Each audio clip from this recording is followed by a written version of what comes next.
आज की इस सीरीज़ आओ सीखें आयुर्वेद में हम आपसे चर्चा करने वाले हैं हमारे भोजन में पाए जाने वाले 6 रस यानी 6 टेस्ट। तो हम बताएंगे आपको वो कौन से हैं 6 टेस्ट और कौन से तसीर वाले को कौन से टेस्ट के भोजन जो है वो ज़्यादा लेने वाले चाहिए और कौन से टेस्ट के भोजन जो है वो कम लेने चाहिए। और ये भी बताएंगे कि इन टेस्ट वाले भोजन को अगर हम कम मात्रा में लेते हैं या मॉडरेट लेते हैं जितनी हमारी बॉडी को रिक्वायरमेंट है तो इसके हमारे शरीर को क्या बेनिफिट हो सकते हैं, और अगर एक्सेस में लेते हैं तो इनसे क्या साइड इफ़ेक्ट या डिजीज़ हो सकते हैं। तो ये सारी बातें वीडियो लंबी हो सकती है लेकिन आपने पूरी डिटेल में इसको समझना है, बड़े नॉलेजेबल वीडियो है। तो सबसे पहले इस वीडियो में आपको ये जानना है कि वो 6 टेस्ट कौन से हैं, फिर हम बताएंगे किस भोजन में कौन सा टेस्ट पाया जाता है और फिर उसके किस तस्वीर वाले को कौन सा टेस्ट लेना चाहिए और कौन सा नहीं लेना चाहिए। तो सबसे पहले हम बात करेंगे अगर 6 टेस्ट जो हमारे भोजन में पाए जाते हैं वो है मधुर, अम्ल खट्टा जिसे हम बोलते हैं, लवण नमकीन, कटु तिक्त और कसाय mean sweet, sour, salty, pungent, bitter और एस्ट्रिजेंट। ये 6 टेस्ट के भोजन जो हम डेली रूटीन में लेते हैं। सबसे पहले तो हमें ये समझना है कि ये 6 टेस्ट जो हैं ये किन भोजन में पाए जाते हैं। तो स्वीट की बात मेरे ख्याल में समझाने की ज़रूरत नहीं है। जितने भी मीठे पदार्थ हैं, जितने भी कार्बोहाइड्रेट हैं, जितने भी डेयरी प्रोडक्ट हैं, मिल्क या मिल्क से रिलेटेड, वो सारे स्वीट हैं। अगर अम्ल की बात करें खट्टे की, तो खट्टी चीज़ें आपको सभी पता है, खट्टे फ्रूट भी होते हैं और खट्टे मीन विटामिन सी वाले या खट्टी चीज़ें जितनी भी हैं हमारी, ठीक है, जितने भी एसिड हैं हमारे खट्टे होते हैं। तो लवण की बात करें, नमक की, नमक आपको पता है 5 तरह के नमक पाए जाते हैं जिनमें समुद्री नमक या जो हमारा सेंधा नमक है, पहाड़ों वाला नमक जो है वो मेन हम इनका यूज़ करते हैं। अब ये 3 हैं कटु, तिक्त और कसाय। इसमें थोड़ा कन्फ्यूजन होता है लोगों को। तो सबसे पहले कटु की बात करेंगे। कटु मीन जिसको हम पंजट बोलते हैं। तो पंजट टेस्ट जो होता है इसको क्लियर करने के लिए आप जैसे लहसुन है हमारा, अदरक है, प्याज है, काली मिर्च है, ये आ जाते हैं हमारे पंजट टेस्ट या कटु टेस्ट। तिक्त की बात करें, तिक्त मीन बिटर मीन कड़वा। जैसे करेला है, जैसे हमारी नीम है, करेला है, नीम है, हल्दी है, ये हमारे आ जाते हैं बिटर टेस्ट मीन जितनी भी कड़वी चीज़ें हैं। डार्क ग्रीन लीफ वेजिटेबल जो हरे पत्ते वाली सब्जियां हैं उनमें भी एक बिटर टेस्ट होता है। जैसे हमारा अनार का रस है उसमें भी एक बिटर टेस्ट होता है। जैसे उसके बाद है कसाई रस, कसाई मीन एस्ट्रिजेंट। जैसे कच्चा बनाना जो है, केला कच्चा अगर आप टेस्ट करते हैं तो स्प्राउट्स हैं हमारे, जहाँ भिंडी में भी जो एस्ट्रिजेंट टेस्ट होता है। तो ये आपको क्लियर पहले होना चाहिए कि कौन से भोजन में कौन सा रस हमें मिलता है, कौन सा टेस्ट मिलता है। उसके बाद हम आपको बताएंगे कि ये जो टेस्ट वाली चीज़ें हैं, ये भोजन हैं, इनमें 2 एलिमेंट पाए जाते हैं, 2 महाभूत पाए जाते हैं। जैसे हमने आपको बताया था कि हमारा शरीर जो है वो 5 तत्व से बना हुआ है, जल, वायु, पृथ्वी, अग्नि, आकाश। ऐसे ही ये जितने भी भोजन हमारे हैं इनमें 2 तत्व पाए जाते हैं, 5 नहीं बल्कि 2 तत्व पाए जाते हैं। और दूसरा कंसेप्ट जो वेरी इंपॉर्टेंट है वो आपको समझना है कि किस भोजन में कौन सा तत्व ज़्यादा है। क्योंकि हमारी बॉडी में अगर अग्नि ज़्यादा होगी तो हमें अग्नि वाले वो भोजन जिसमें अग्नि ज़्यादा है उसको नहीं खाना है। अगर हमारे में वाटर ज़्यादा है तो वाटर वाले जो भोजन हैं जिनमें वाटर ज़्यादा है, तत्व ज़्यादा है, उनको हमने अवॉइड करना है। तो यही हमने जहाँ से कंक्लूजन निकालना है। तो सबसे पहले आपको समझाएंगे कि ये जो 6 टेस्ट वाले भोजन हैं इनमें कौन कौन से एलिमेंट 2 जो हैं वो ज़्यादा होते हैं। सबसे पहले अगर हम मीठे रसों की बात करें, मीठे भोजन जितने भी हैं उसमें आपने अपने दिमाग में बिठा लेना है कि उसमें वाटर और अर्थ तत्व, पानी और पृथ्वी की प्रधानता होती है। मीन सॉलिड तत्व और वाटर तत्व जो हैं उनमें ज़्यादा होते हैं। इसी कारण तो आपने सुना होगा कि मीठा भोजन खाने से अर्थ बढ़ती है। अर्थ मीन जैसे मोटापा बढ़ता है, बॉडी में वाटर, कफ बढ़ता है, कफ कफ क्या है, बलगम जो है वो वाटर है। ये सारा आपको क्लियर हो जाएगा। मीठे पदार्थ जो हैं उनमें वाटर और अर्थ तत्व ज़्यादा होता है, पानी और पृथ्वी तत्व ज़्यादा होता है 5 में से। और अगर हम खट्टी चीज़ों की बात करें, अम्ल या स्वर या खट्टी चीज़ों की बात करें, उनमें अग्नि ज़्यादा होती है, गर्म होती है ना, अग्नि ज़्यादा होती है। और अर्थ तत्व भी उसमें क्या होता है, पृथ्वी तत्व भी ज़्यादा होता है। अब लवण की बात करें, नमकीन चीज़ें जो हैं, नमक वाली, जिनमें नमक डाला होता है, उसमें भी नमक में भी फायर होती है। अग्नि और वाटर 2 तत्व ज़्यादा होते हैं। तभी तो कहते हैं कि नमक ज़्यादा खाओगे तो एसिडिटी बन सकती है, वाटर रिटेंशन हो सकती है। ये सभी बातें हम करेंगे आपसे, तो ये पहले आपने ये याद रखना है। ऐसे ही कटु या पंजड़ चीज़ें जो हैं, जैसे लहसुन, अदरक, प्याज जो है, उसमें एयर और फायर। मसाले हमारे जो हैं, काली मिर्च है, लौंग पिपर है, ये इनमें एयर और फायर वायु और अग्नि की प्रधानता होती है। और उसके बाद अगर तिक्त या बिटर जो भोजन है हमारे, उनमें एयर और स्पेस वायु और आकाश जो है वो तत्व ज़्यादा होते हैं। और अगर एस्ट्रोजेंट की बात करें तो उनमें होती है एयर प्लस अर्थ वायु और पृथ्वी तत्व होता है। पहले आपके दिमाग में ये होना चाहिए कि कौन से ये 6 रस जो है या 6 भोजन जो हैं हमारे 6 रसों वाले, उनमें कौन कौन से तत्व ज़्यादा पाए जाते हैं। अगर ये आप अपने दिमाग में बिठा लेते हैं तो अगले कंसेप्ट आपको अपने आप ही क्लियर हो जाएंगे। उसके बाद हमने समझना ये है कि हमारी 3 तस्वीरें हैं, हमने इस पर काफ़ी वीडियो बनी हुई हैं, हमने भी अपने चैनल पे डाली है। तो वात, पित्त और कफ। वात, पित्त और कफ हमने आपको बताया था हमारा शरीर 5 तत्व से बना है, जिसमें वायु और आकाश ज़्यादा है, उसकी वात वाली तस्वीर है। जिसमें अग्नि ज़्यादा है, उसकी गर्मी वाली पित्त वाली तस्वीर है। और जिसमें वाटर और अर्थ तत्व ज़्यादा है, उसकी कफ वाली यानी ठंडी तस्वीर है। तो अब हम आपको बताएंगे, ये देखिए, कुपित दोष, वात, पित्त, कफ में से ये मीठे भोजन जो हैं किस दोष को दूषित करते हैं, किस तस्वीर को ज़्यादा बढ़ाते हैं, और किस दोष को शरीर में कम करते हैं, ये आपने याद रखना है। तो अगर बात करें मधुर भोजन की, मधुर भोजन में हमने आपको कहा कि इसमें वाटर और अर्थ होता है, वाटर तत्व और अर्थ होता है। तो अगर तस्वीर की बात करें, दोषों की बात करें, तो वाटर और अर्थ से मिलके ही बनता था कफ दोष। तो ये कफ दोष को बढ़ाता है। अगर कफ वाले लोग जो हैं वो मीठे पदार्थों का सेवन ज़्यादा करेंगे तो शरीर में कफ क्या होगा, बढ़ेगा। लेकिन अगर बात करें कि किस दोष को शरीर में कम करता है, तो ये वात को और पित्त को, वात को और पित्त को शरीर में कम करता है। गर्मी को और वायु को जो है वो शरीर में सप्रेस करता है, लेकिन कफ दोष को शरीर में बढ़ाता है। ये बड़ी ही इंपॉर्टेंट बात है।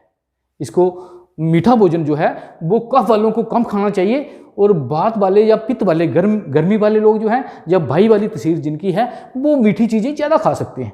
लेकिन अगर कफ वाले लोग जो हैं, जिनको लंग्स की प्रॉब्लम रहती है, अगर वो मीठी चीज़ें, कार्बोहाइड्रेट ज़्यादा खाते हैं, तो उनकी बॉडी में कफ बढ़ेगा और उनको ज़्यादा प्रॉब्लम होगी, ज़्यादा रोग जो हैं उनके अंदर पैदा होंगे। अभी हम बताएंगे आपको कौन से रोग इनको एक्सेस लेने से हो सकते हैं। उसके बाद हम बात करते हैं अम्ल की, खट्टी चीज़ों की। पहला आपको क्लियर हो गया कि कफ वाली मीठी चीज़ें जो है, कफ वाले जो लोग हैं उनको कम लेनी है, क्योंकि कफ को ये दूषित करते हैं बॉडी में, और शमन करते हैं या डिक्रीज करते हैं वात को और पित्त को। अगर वात या पित्त जो शरीर में बड़ा है आपके, तो आप उसको कम करने के लिए मीठी चीज़ें ले सकते हैं। लेकिन अगर कफ बड़ा है तो आपको मीठी चीज़ें बिल्कुल भी नहीं लेनी है। ये पहला पॉइंट है। उसके बाद अगर हम बात करते हैं अम्ल की, खट्टी चीज़ों की, खट्टी चीज़ों में क्या होता है, फायर, अग्नि और अर्थ। मेरे ख्याल में आप समझ गए। जो पित्त वाले लोग हैं उनमें पहले ही अग्नि ज़्यादा होती है। इट मीन ये पित्त को बढ़ाएगा, ये पित्त को दूषित करेगा बॉडी में, पित्त को बढ़ाएगा। और अर्थ तत्व किसमें होता है, कफ में होता है, और ये कफ को बढ़ाएगा। इन खट्टी चीज़ों का अगर आप सेवन करते हैं ज़्यादा, तो आपकी बॉडी में गर्मी और कफ बढ़ने की प्रॉबिलिटी ज़्यादा है। लेकिन जो कम करता है, ये वात को वायु को शरीर में क्या करता है, कम करता है। तो इसका सिंपल मीनिंग ये हो गया कि जो पित्त वाले लोग हैं और कफ वाले लोग हैं, जिनकी पित्त वाली तस्वीर है या कफ वाली तस्वीर है, जिनके शरीर में गर्मी ज़्यादा है या जिनको लंग्स की प्रॉब्लम रहती है, कफ रहता है बॉडी में, उनको खट्टी चीज़ों का सेवन नहीं करना चाहिए या बिल्कुल कम करना चाहिए। और जो भात वाले लोग हैं, ठीक है, भात को क्या करता है, कम करता है ये बॉडी में, भात वाले लोग हैं उनको जो है जो खट्टी चीज़ों का पदार्थ जो सेवन जो है वो ज़्यादा कर सकते हैं, ठीक है, क्योंकि भात को कम करता है। बाजू अगर बाई वाली तस्वीर है, बाजू ज़्यादा है, तो उसको कम करने के लिए आप खट्टी चीज़ों का सेवन कर सकते हैं। उसके बाद अगर हम बात करते हैं साल्टी की, नमक की, या जिन चीज़ों में नमक होता है उनका सेवन किनको करना चाहिए और किनको नहीं करना चाहिए। तो नमक हमने बताया कि इसमें दो तत्व जो है, फायर और वाटर, अग्नि और वाटर तत्व इसमें ज़्यादा है। अगर अग्नि ज़्यादा है तो क्लियर है, किसको खराब करेगा, पित्त को खराब करेगा। अगर वाटर ज़्यादा है तो किसको खराब करेगा, कफ को, क्योंकि फायर से पित्त और वाटर और अर्थ से क्या होता था, कफ। तो पित्त और कफ वाले लोगों को ये कम लेना है। पित्त और कफ को बॉडी में बढ़ाता है। जिसकी पित्त वाली तस्वीर है, गर्मी तस्वीर है, जिसकी कफ वाली तस्वीर है, अगर वो नमकीन चीज़ें ज़्यादा लेते हैं तो ये शरीर में बढ़ेगा और बीमारियां पैदा होगी, ठीक है, अनकंफर्टेबल हो जाएगा। लेकिन जो भात वाले लोग हैं, जिनकी बाई वाली तस्वीर है, उनको नमकीन चीज़ें लेने से ज़्यादा नुकसान नहीं होता। वो नमकीन चीज़ों का सेवन कर सकते हैं। अगर उनके शरीर में भात बढ़ा हुआ है तो वो उसको कम करने के लिए ये नमकीन चीज़ें ले सकते हैं। जैसे आपको एक एग्जांपल दूं, बताया गया है कि सावन के महीने में हरड़ का सेवन करना चाहिए, क्योंकि सावन के महीने में शरीर में भात बढ़ जाता है और उस हरड़ में नमक मिला के, सेंधा नमक मिला के उसका सेवन करना चाहिए। तो ये आपको क्लियर हो गया और क्लियर आपके दिमाग में होना चाहिए कि नमक ज़्यादा खाने से या नमकीन चीज़ें ज़्यादा खाने से पित्त बॉडी में और कफ, पित्त और कफ बढ़ जाते हैं। लेकिन भात अगर बढ़ा हुआ है तो उसको कम करने के लिए हम लवण ले सकते हैं, सॉल्ट ले सकते हैं। उसके बाद हम कटु मीन पंजट, हमने बताया था लहसुन, अदरक, प्याज, मसाले जो हैं हमारे गर्म मसाले, काली मिर्च, ब्लैक पेपर वगैरह जो हैं, ये इनमें एयर और फायर, एयर मतलब मीन वायु और अग्नि ज़्यादा है। अगर वायु ज़्यादा है तो भात को बढ़ाएगा, अगर अग्नि ज़्यादा है तो पित्त को बढ़ाएगा, मीन खराब करेगा, किसको, कुपित करेगा, पित्त को और भात को, पित्त को और भात को बॉडी में बढ़ाएगा। जिनकी पित्त वाली और भात वाली तस्वीर है उनको तिक्त चीज़ों से, पंजर चीज़ों से, कटु चीज़ों से बचना चाहिए, कम खानी चाहिए। और जो कफ वाले लोग हैं, कफ वाले लोग जिनको लंग्स में प्रॉब्लम रहती है, कफ बढ़ती है, उनके लिए तो ये रामबाण औषधि है। लहसुन, अदरक, प्याज, मसाले, गर्म मसाले, उनको तो इनका सेवन करना चाहिए। पंजर चीज़ें उनके लिए बहुत अच्छी हैं। क्लियर। उसके बाद अगर हम चलते हैं बिटर पे, कड़वी चीज़ें, करेला है, नीम है, हल्दी है, ये कड़वी चीज़ें, जितनी ग्रीन लीफ वेजिटेबल, उनमें भी अनार का रस है, ये इनमें एयर और स्पेस, एयर और स्पेस, वायु और आकाश, वायु और आकाश के कॉम्बिनेशन से बनता है बात। क्या बनता है, बात। इट मीन जो बात वाले लोग हैं, अगर वो तिक्त चीज़ों का, बिटर कड़वी चीज़ों का सेवन करेंगे तो बात को कुपित हो जाएगा, बात शरीर में और बढ़ेगा, शरीर में इम्बैलेंस आ जाएगा। बात वाले लोगों को कड़वी चीज़ें जो है वो कम खानी चाहिए, सिंपल सा मीनिंग है। और जो पित्त और कफ वाले लोग हैं, पित्त और कफ वाले लोग जो हैं, क्योंकि बॉडी में शमन करता है, डिक्रीज करता है, पित्त को, गर्मी को, कफ को, बलगम को ये कम करता है बिटर चीज़ें, कड़वी चीज़ें। इस कारण एक एग्जांपल दूं, होली के दिनों में, जब मार्च के महीनों में, बसंत ऋतु में कहते हैं कड़वी चीज़ें खानी चाहिए, क्योंकि बसंत ऋतु में शरीर में कफ बढ़ा होता है और कफ का नाश करने के लिए हमें कड़वी चीज़ों का सेवन करना चाहिए। तो याद रखना है, बिटर कड़वी चीज़ें खाने से बात जो है वो बॉडी में खराब हो जाता है, बात बढ़ जाता है, और पित्त और कफ क्या होता है, कम होता है। बात वाले इनका सेवन कम करें और पित्त और कफ वाले जो लोग हैं वो सेवन इसका ज़्यादा कर सकते हैं। और लास्ट में है एस्ट्रजेंट, जैसे भिंडी है, जैसे कच्चा केला है, जैसे स्प्राउट्स हैं, इनमें एयर और अर्थ होती है, एयर और अर्थ। तो एयर बात को खराब करता है, वैसे अर्थ कफ को करता है, लेकिन एयर इसमें प्रीडोमिनेट, ज़्यादा एयर होती है, एयर का इफेक्ट ज़्यादा होता है, इस कारण से बात को कुपित करता है। बात वालों को एस्ट्रोजेंट चीज़ें कम लेनी चाहिए और जो पित्त वाले हैं और कफ वाले हैं वो इनका सेवन ज़्यादा कर सकते हैं। इस वीडियो का सबसे बड़ा कंक्लूजन यही है कि जो मीठे पदार्थ हैं वो कफ वालों को नहीं खाने चाहिए, कम खाने चाहिए। बात और पित्त वाले इनका सेवन कर सकते हैं और जो खट्टी चीज़ें हैं वो पित्त और कफ वालों को कम लेनी चाहिए और बात वाले लोग इनका सेवन ज़्यादा कर सकते हैं। नमकीन चीज़ें जो हैं वो पित्त और कफ वालों को कम लेनी चाहिए और बात वाले लोग इनका सेवन कर सकते हैं। कटु चीज़ें जो पंजट हैं वो पित्त और बात वालों को कम लेनी चाहिए और कफ वाले इनका सेवन कर सकते हैं। तिक्त या कड़वी चीज़ें, बिटर चीज़ें जो हैं वो बात वालों को कम लेनी चाहिए और पित्त और कफ वाले इनका सेवन कर सकते हैं। और कसाए या एस्ट्रोजेंट जो भोजन हैं या टेस्ट हैं वो बात वालों को कम लेने चाहिए और पित्त और कफ वाले इनका सेवन कर सकते हैं। ये मीनिंग ये है इनका, मतलब इस चीज़ को आपने नोट करके रखना है तो काफ़ी बीमारियों से बच सकते हैं और अगर आप स्वस्थ हैं तो पूरी उम्र स्वस्थ रह सकते हैं। अब हम वीडियो को थोड़ा आगे बढ़ाते हैं, थोड़ा सा इसके good effect, side effect. Video लंबी हो रही है, अब थोड़ा सा बस 2 मिनट में ही हम आपको इनके बता देंगे गुड इफेक्ट और साइड इफेक्ट। मीन अट्रैक्शन पैदा करते हैं, कंपैशन पैदा करते हैं, लेकिन अगर मीठे पदार्थ आप ज़्यादा ले लेंगे क्योंकि इसमें वाटर भी है, अर्थ भी है, ग्रीडीनेस, लालची बना देते हैं, अटैचमेंट बड़ी, किसी से बड़ी अटैचमेंट रखना, जहाँ ऑब्सिटी, मोटापा बढ़ा देते हैं, लेथार्जिक बना देते हैं। मीन डायबिटिक्स के रोग जो हैं वो इसी से आते हैं। तो ये आपने अपना शरीर या अपनी तस्वीर देख के फाइनल करना है कि हमें स्वीट की मात्रा अपने भोजन में कितनी होनी चाहिए। उसके बाद अगर हम बात करें अमल, खट्टे पदार्थों की, इनसे होने वाले फ़ायदे और नुकसान जो हैं, मीन पित्त और कफ वालों को तो ये कम लेना चाहिए, बात वाले ले सकते हैं, लेकिन अगर आप सही मात्रा में लेते हैं तो डाइजेशन को बढ़ाता है, भूख को बढ़ाता है, लाइबा जो है हमारी माउथ में इसको इंक्रीज़ करता है, इंटरेस्ट क्रिएट करता है खाने में। लेकिन अगर इसको ज़्यादा ले लेते हैं और स्पेशली जो पित्त और कफ वाले लोग हैं उनको ये ज़्यादा रोग हो सकते हैं, चिड़चिड़ापन, अग्रेसिवनेस, गुस्सा हो सकता है, हर्ट बर्न, जहाँ हाइपर एसिडिटी हो सकती है, गैस्ट्रिक प्रॉब्लम हो सकती है, पेट में प्रॉब्लम हो सकती है, ये रोग इससे हो सकते हैं। उसके बाद लवण, नमक अगर आप सही मात्रा में लेते हैं तो ये बॉडी में डाइजेशन को बढ़ाता है, खाने में इंटरेस्ट पैदा करता है, इलेक्ट्रोलाइट बैलेंस करता है बॉडी में। और अगर आप ये ज़्यादा मात्रा में लेते हैं तो ये जल्दी आपके बाल जो हैं सफ़ेद हो सकते हैं, ये रिंकल पड़ सकते हैं, स्किन पे आपकी झुर्रियाँ पड़ सकती हैं, हाई ब्लड प्रेशर हो सकता है, वाटर रिटेंशन बॉडी में जिसको हम ऑडिमा बोलते हैं, सोजिश हो जाती है, स्वेलिंग हो जाती है बॉडी में, ऑडिमा नाम का रोग होता है, ये नमक ज़्यादा लेने से हो सकता है। और स्पेशली आपको बताया कि पित्त और कफ वालों को इसका सेवन कम करना है ऐसे भी।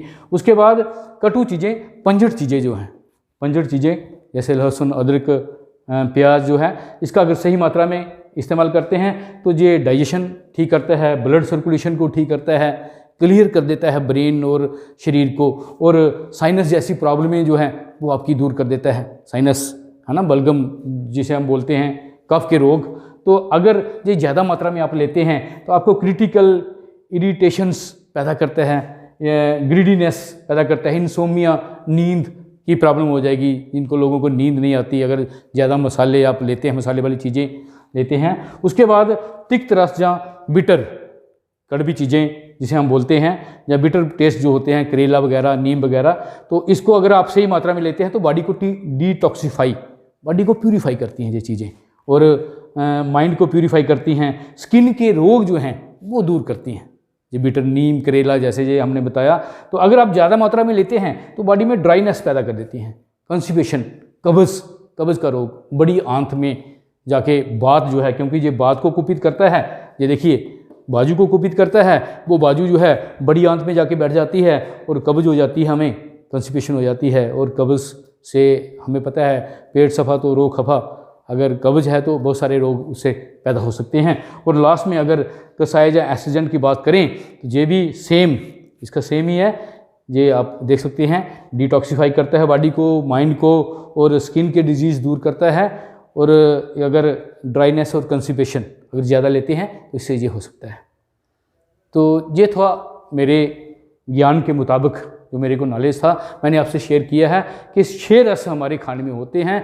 इनको आपने अपने शरीर की तस्वीर पहचान के अपने शरीर में कौन सा दोष बढ़ा हुआ है, कौन सा कम है, उसके हिसाब से इनका सेवन करना है, तो आप पूरी लाइफ, पूरी उम्र स्वस्थ रह सकते हैं। जे हम आपको आयुर्वेद की तरफ से गारंटी देते हैं। ये टॉपिक जो है, जो लोग आयुर्वेद डॉक्टर बनते हैं उनके फर्स्ट ईयर में BAMS के फर्स्ट ईयर में चरक संहिता में पाठभंड में ये आता है। तो कैसी लगी वीडियो को लाइक ज़रूर करें, चैनल को सब्सक्राइब ज़रूर करें। ऐसे ही और वीडियो लेके भी हम आपके साथ रहेंगे। जय हिंद, जय भारत।